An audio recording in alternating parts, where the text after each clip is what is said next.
j'espère que vous allez bien. Je suis ravie de vous retrouver aujourd'hui pour une vidéo book haul où je vais tout simplement vous présenter mes derniers achats livresques, romans, comics, ainsi que 2 livres qui ne sont ni des romans ni des comics. Et d'ailleurs, je vais commencer par ces 2 livres-là. Le premier livre, il s'agit de Useless Magic Lyrics and Poetry par Florence Welch chez les éditions Penguin Fig Tree.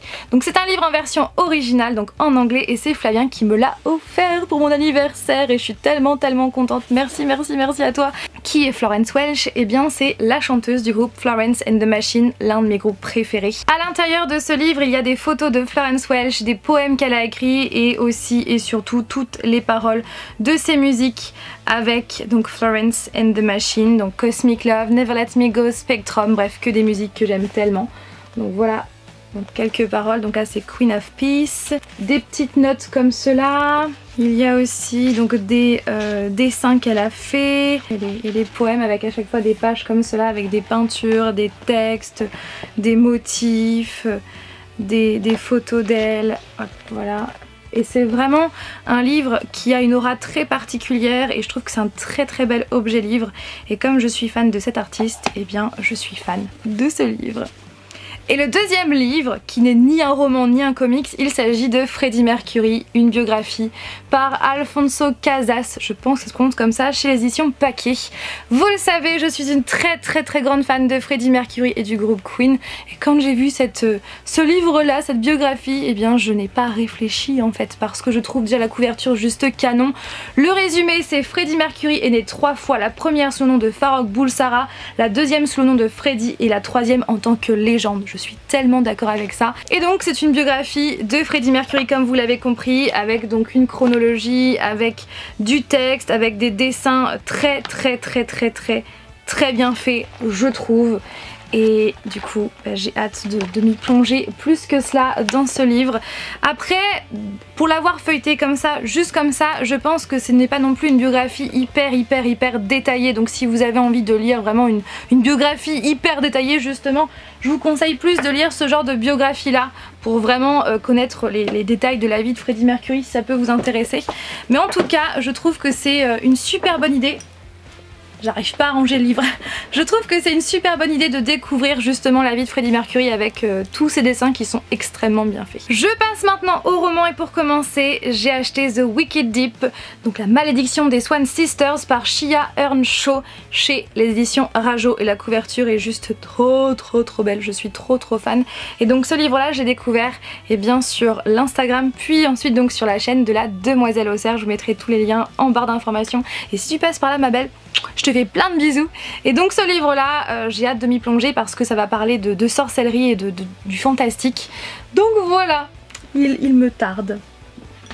Ensuite je me suis enfin acheté et le jour même en fait, le jour de sa sortie je l'ai acheté. Et c'est vraiment un livre que j'attendais mais tellement avec impatience. Il s'agit du 4e tome de Miss Peregrine et les enfants particuliers, donc le premier tome de la nouvelle trilogie qui va donc sortir. Donc c'est chez les éditions Bayard et vous le savez, pour avoir une demi-étagère entière dédiée à Miss Peregrine, vous le savez que c'est ma saga fantastique préférée. Si je devais en choisir qu'une seule, je dirais cette saga, tellement elle m'a fait voyager, tellement je la trouve incroyable et j'ai tellement hâte. Par contre j'ai un point qui m'embête un petit peu au niveau de ce livre, au niveau de la mise en page, de l'impression, je sais pas trop comment dire, puisque je sais pas si vous voyez mais les pages en fait sont ondulées. Voilà, elles sont ondulées comme si le livre avait pris l'humidité en fait. Et encore là, c'est pas hyper accentué.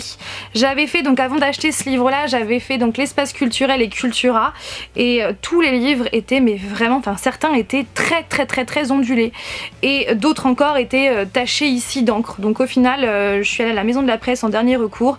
Il y avait donc aussi des exemplaires ondulés et celui-là était le moins attaqué, donc c'est pour ça que j'ai pris cet exemplaire là. Mais c'est dommage en fait d'acheter un livre à 18 € et de voir que Les pages sont toutes ondulées, c'est dommage. Chez Nose, je me suis pris 2 livres, à commencer par Inaccessible, donc c'est le tome 1, La Tour aux 1000 étages, par Catherine McGee chez les éditions Michel Lafon. Et donc ce livre-là, je l'ai payé seulement 2,99 € et j'ai bien fait en fait d'attendre, puisqu'à la base, je voulais me le prendre je sais plus dans quelle librairie, donc à 17,95 € et je sais pas, ça m'ennuyait en fait de payer ce prix-là pour ce livre-là. Oui, je sais, des fois il y a certains livres où j'ai pas envie de payer autant pour le lire, donc c'était le cas avec ce livre là, donc au final j'ai bien fait d'attendre puisque je l'ai payé 2,99 €. Donc d'après ce que j'ai pu voir, c'est une dystopie qui va se passer dans une tour à New York et on verra bien. Et le deuxième livre, il s'agit de Posséder tout pour toi par Lisa Swan, donc chez les éditions Addictive. Et d'ailleurs c'est mon premier livre de cette maison d'édition et donc je l'ai payé donc 2,50 € dans ces eaux-là au lieu de 12,90 €. Et donc ce volume regroupe les e-books des volumes 1 à 6 de Posséder. C'est une romance où une fille va travailler pour un riche avocat new-yorkais. Voilà, et donc il y a une romance qui va s'installer et je n'en sais pas plus. Encore une romance, j'ai craqué pour Ne crois pas que tu m'aimes par Alfreda Nvi, je ne sais pas du tout comment ça se prononce, je suis désolée. Et donc ce livre là, je l'ai découvert sur la chaîne des lectures d'Ali, je vous mettrai pareil le lien de sa chaîne en barre d'informations. Et elle a eu un coup de cœur en fait, et quand elle en a parlé, elle en a tellement bien parlé que j'ai craqué à mon tour et j'ai hâte de découvrir l'histoire de Mao et d'Autumn qui sont apparemment amis et voilà, je n'en sais pas plus. De la part de la maison d'édition Albin Michel, j'ai reçu donc La dernière chasse de Jean-Christophe Granger. Pour tout vous avouer, je ne sais pas du tout de quoi ça va parler puisque le résumé est très succinct d'une bête voilà, dans la forêt noire. Mais voilà, je ne sais pas du tout de quoi ça parle, donc on verra bien. En tout cas, je remercie la maison d'édition Michel Lafon pour cet envoi.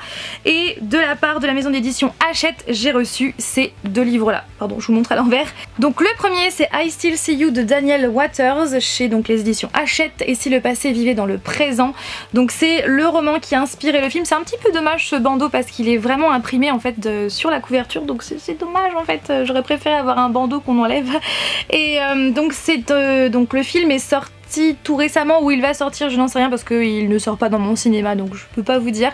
Mais en tout cas ça parle de fantômes que tous les habitants voient et donc vivent avec justement ces fantômes, et c'est un thriller qui est hyper intéressant. Là j'en suis donc quasiment, j'en suis à quoi, donc quasiment 300, non, quasiment 250 pages. Donc voilà, j'ai hâte de continuer et puis je vous en reparlerai dans mon prochain update lecture. Et le deuxième livre, il s'agit de Tiny Pretty Things par Sona Sherepotra et Doniel Clayton. Donc c'est le premier tome, La perfection a un prix. Donc moi je l'ai reçu en épreuve non corrigée, donc il se peut que la couverture change un tout petit peu. Donc ce livre là sort demain. À la base il devait sortir le 24 avril, mais sachez qu'il va sortir demain. Donc c'est à la croisée des chemins entre Black Swan, Pretty Little Liars et Gossip Girl. Vous le savez, j'adore Pretty Little Liars et j'adore Gossip Girl, donc clairement ça, je pense que ça va me carrément me plaire. Donc ça parle en fait de 3 filles qui vont avoir du mal à résister à la pression du monde impitoyable de la danse, et les choses vont empirer jusqu'au drame. Donc on va suivre donc Gigi, Beth et June. Et donc avec ce livre là, donc j'avais reçu donc le dossier presse, j'avais donc aussi reçu donc à l'intérieur un très joli marque-page et un super joli tote bag qui est juste là, que j'ai hâte d'utiliser, où c'est marqué My favorite color is drama. J'adore. En tout cas, merci beaucoup aux éditions Hachette pour ces envois. Et pour terminer cette vidéo, je vais maintenant vous présenter les 3 comics qui ont rejoint ma pile à lire tout récemment, à commencer par The Witcher, La Légende. Donc c'est un one-shot qui se prénomme Les Filles Renardes, par Paul Tobin et Joe Chiario, par Urban Comics et Dark Horse Books. Je n'ai jamais lu de comics The Witcher et je connais en fait l'univers pour avoir déjà joué à l'un de ces jeux, mais voilà, j'aimerais me replonger dans cet univers, d'autant plus que très prochainement, l'année prochaine, je crois bien, va sortir le film The Witcher, avec dans le rôle de Geralt de Rive, Henry Cavill, acteur que j'adore. Voilà. Et donc au niveau dessin, ça donne ça. En deuxième comics, je me suis pris Thanos, le gant de l'infini, par Jim Starlin, George Perez et Ron Lim. Je me le suis pris parce que je voulais absolument lire, donc c'est marqué le comics qui a inspiré les films Avengers Endgame et Avengers Infinity War. Donc c'est pour ça, comme j'ai vu ces deux films là, je voulais absolument lire ce comics. C'est une version Fnac puisqu'il y a une dust jacket autour et il y avait donc aussi un bandeau qui expliquait que c'était une exclusivité Fnac. Donc voilà, avec cette dust jacket, puisqu'en dessous il ressemble à ça. Et ce qu'il faut savoir, c'est qu'en plus de ça, à l'intérieur de ce comics, il y a donc une lithographie, donc qui est limitée à 1500 exemplaires. Donc je trouve que c'est super, c'est génial en fait de rajouter ça dans ce comics. En plus moi j'adore ce genre de lithographie. Et donc les dessins, ce sont vraiment des dessins qu'il y avait avant. Voilà, comme cela. Et j'ai tellement, mais tellement hâte de lire ce comics, mais vraiment. Et pour terminer, j'ai reçu de la part de la maison d'édition Casterman, que je remercie, j'ai reçu donc Interceptor, donc par Dylan Burnett et Donny Cates. D'ailleurs Donny Cates ou Katz, je ne sais pas trop comment ça se prononce, et bien sachez qu'il a déjà écrit chez Marvel, donc des comics, notamment Thanos. Voilà, belle transition entre les deux comics. Donc c'est marqué, nous avons laissé les vampires s'emparer de la terre, il est temps de faire le ménage. Et bon bah vous savez, hein, j'adore les vampires, donc clairement ça me parle carrément. Et donc voici au niveau dessin. Voilà, j'espère que cette vidéo vous a plu. Comme toujours, n'hésitez pas à réagir en commentaire, à me dire ce que vous avez pensé de cette vidéo, des livres que je vous ai présentés, et puis aussi est-ce que vous avez déjà lu certains de ces livres. N'hésitez pas à donner votre avis, bien évidemment, sans spoiler, en commentaire. Je vous fais donc tout plein de bisous et je vous dis à dimanche prochain pour une nouvelle vidéo. Bye!